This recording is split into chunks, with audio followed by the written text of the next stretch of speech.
Hello and welcome. TFL here, casting another game from this this 1v1 best of 5 set between Terminus and Toblerone from the Sunbros 1v1 tournament. As I understand it, the set is already decided. We have Terminus coming out 3-1 on top from the first 4 games. But we are pressing on with a game 5 anyway, and that's fun to see. And the map for this game 5 is an absolute classic, of course. It's Arabia. I mean, I say a classic, it was only added in 2022. But, you know, it's an Age of Empires classic, and yada, legacy stuff. We love it. You've got this square trade route in the middle with 4 trade posts available. I wonder if Mexico might go for one of those. It doesn't look like it because they're not chopping any wood. And I don't think Japan will be going for any of those because Japan are putting all their resources obviously into shrines. Just in case you didn't know, you've only just tuned in for this game. This is from the No Crates tournament that the Sunbros are running. And the special rule of this tournament is you can't send any of the resource crate shipments. No 700 wood, no 700 gold, no 1000 gold, no 300 food, of course, as is slipping into the Japan meta more and more these days. And I'm kind of thinking, like, just kind of when I heard about this tournament, so we see Mountain Warrior coming in for Japan. When I heard about this tournament, I was thinking like Japan would be a good, solid pick for this tournament generally, just based on the rules, because all of their, like, they don't have 700 resource shipments. So they have the 600s, obviously 300s and the 1000s. So their resource shipment profile is already a bit weaker. So they kind of are losing a bit less under these rules. That was just my initial thinking when I heard about this.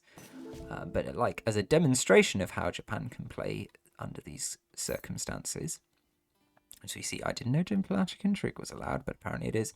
As we see the Mountain Warrior come in, which is going to, as well as buffing up these 2 monks by 50%, just like the standard Explorer cards, also doubles treasure rewards, which is really nice benefit.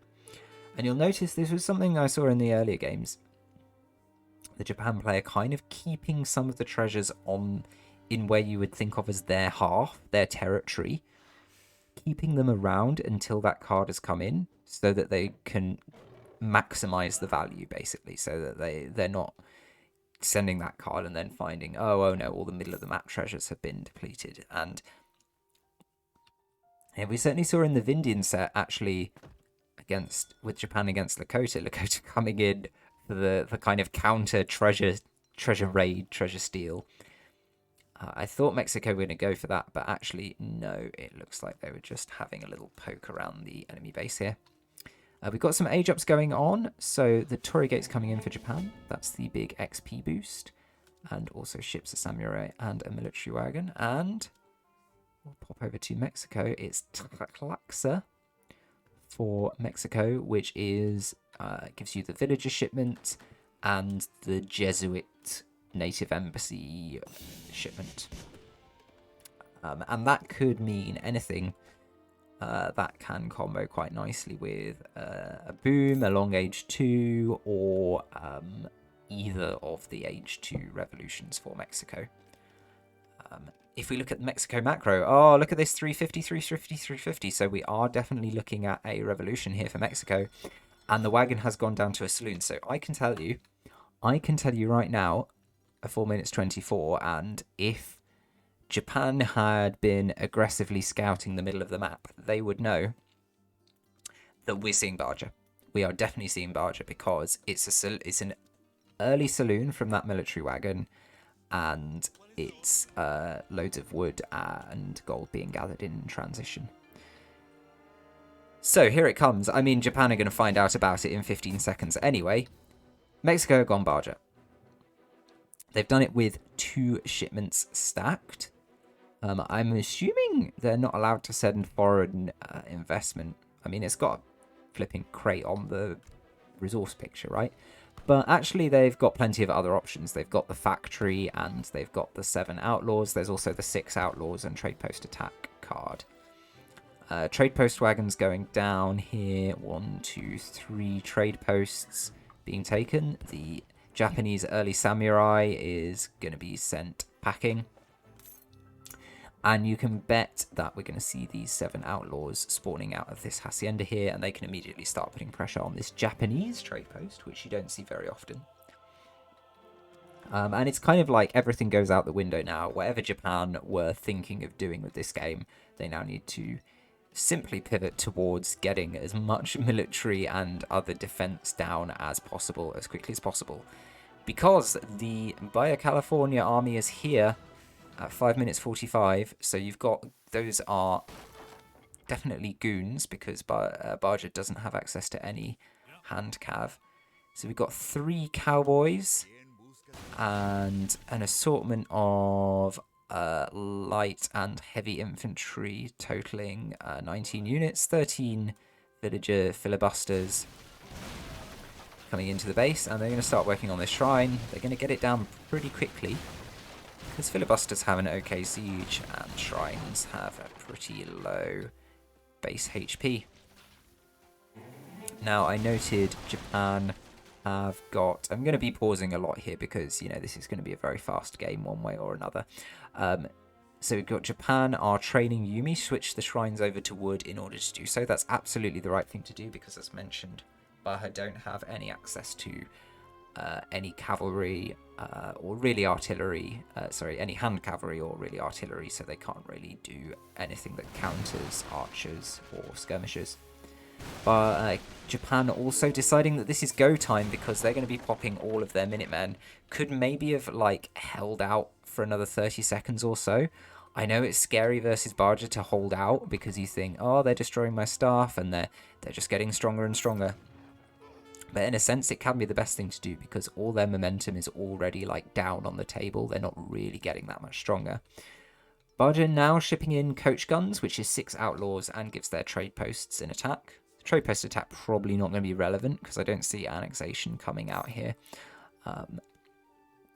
But the 6 outlaws is the kind of final bit of free military power that they can get from their home city. After this, they're quite dependent on the factory, which is pretty slow, and the saloon to put out batches, and they're probably going to be putting out batches of like 2 or 3 units each time, if they're just depending on the factory. Shrine going down, replacement shrine going down in the Japanese base. I expect that to get denied. Yes, it does. And here we go, Japan's army making a stand here in front of the town centre. Town centre not garrisoned, so not getting any defensive advantage from that. The goons coming in from the side, focusing down the musketeers. A handful of archers left. This is pretty tight. Oh, I feel like if that town centre had been firing, if maybe half of the Minutemen were left or all of the Minutemen were popped, like, just as that fight was starting or maybe as it was finishing, then Japan could have potentially saved the day here.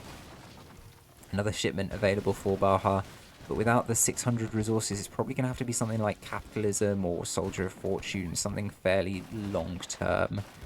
There's no more big momentum hits available, and yeah, we're seeing Soldier of Fortune. Yumi still alive, firing from the back. I mean, they're firing against their counters, so they're going to get good value here. There's just about enough stuff left for Baja to keep their hopes alive. The town centre's got 90 HP. Does Japan have another good unit shipment? They've got 5 Asheragus, which are kind of okay. There are a few skirmishers mixed into this mass. It would have been better to send the 5 Yumi again for sure. Japan trying to sneak away some villagers. I absolutely love that as a tactic. Oh, no. They've given up on it. That's a shame. I absolutely love that as a tactic. Baja can't let any villagers escape this siege, right? They can't face the prospect that Japan could turtle away in a corner and rebuild, come back into this game. because they've got so little long-term eco. They've only got that factory, maybe capitalism if they send it into. So if, you know, Japan can endure this in some way and get going again and build up more villages, then Baja will be in real trouble. So nothing really left for Baja to take on except the town centre. It is firing against them with 90 HP. Japan don't have the town centre attack upgrade. Another 5 musketeers popped. They're pretty quickly dispatched. Baja now doing the correct thing to do, which is train lots of these banditos, which are basically like slow skirmishers. And they don't really behave like skirmishers. You don't use them for kiting quite so much, but they do beat heavy infantry really well, so they're skirmisher-like in that sense.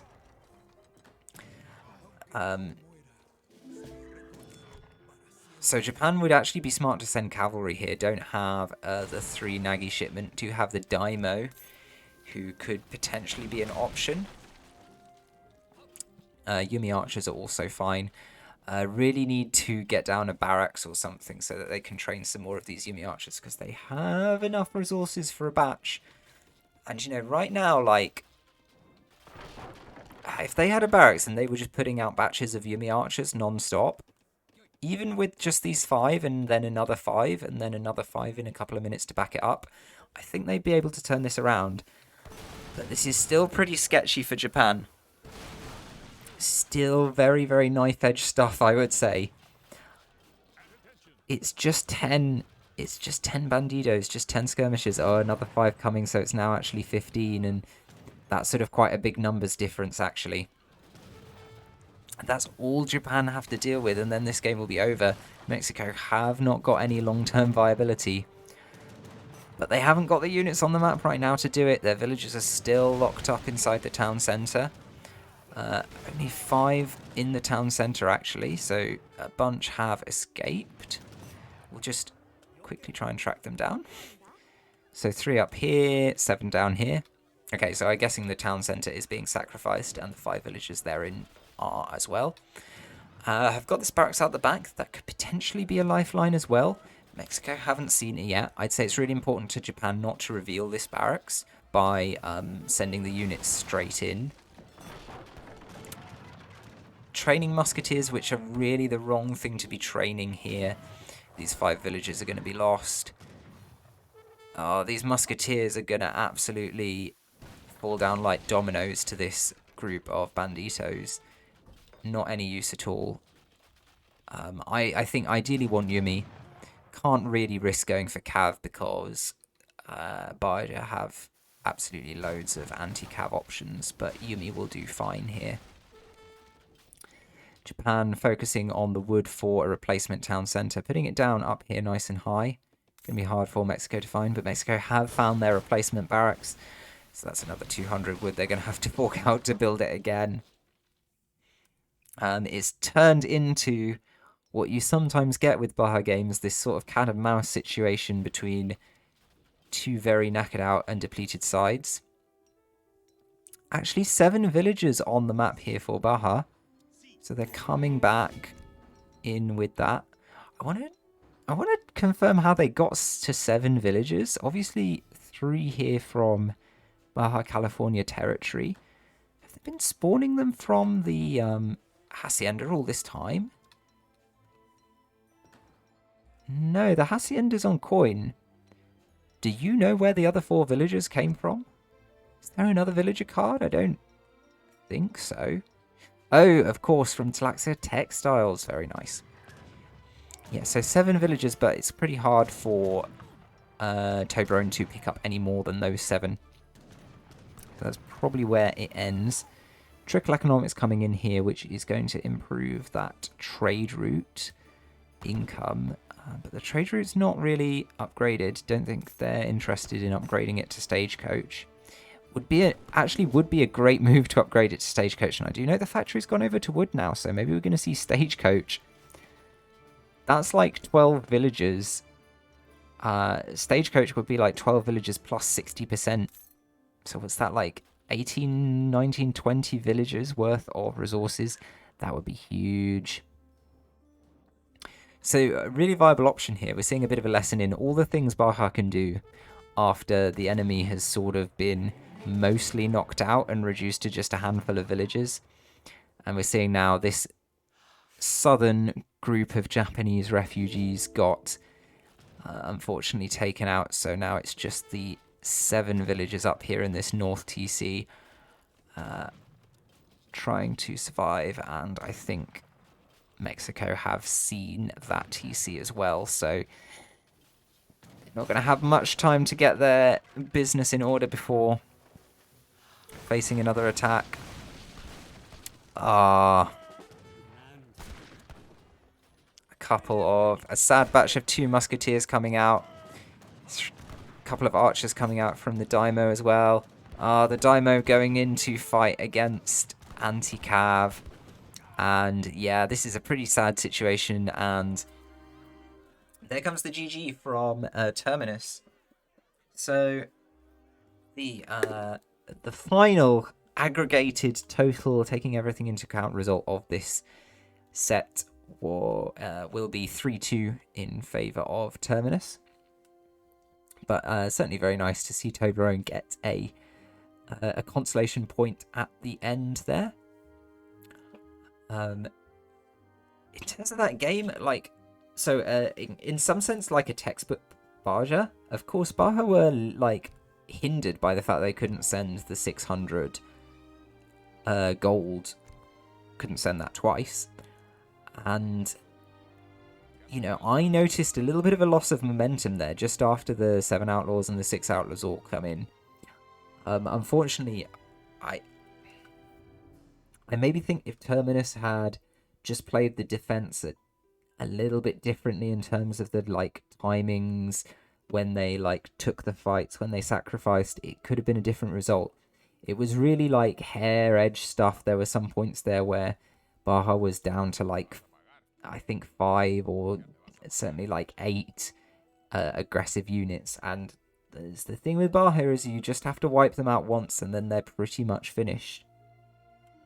But it wasn't to be. And Toblerone was able to, steamroll through, take out that first town centre, find and take out the backup barracks, find and take out all these straggler villages at the south and the north. And that was enough to get them the win. So really nice job there. That will be the end of this best of 5 set from the tournament. But I certainly have been enjoying the games from this tournament. So I'm hopeful that I'll be able to record some more for you very, very soon. But for now, that's it. So good night and GG. Thank you.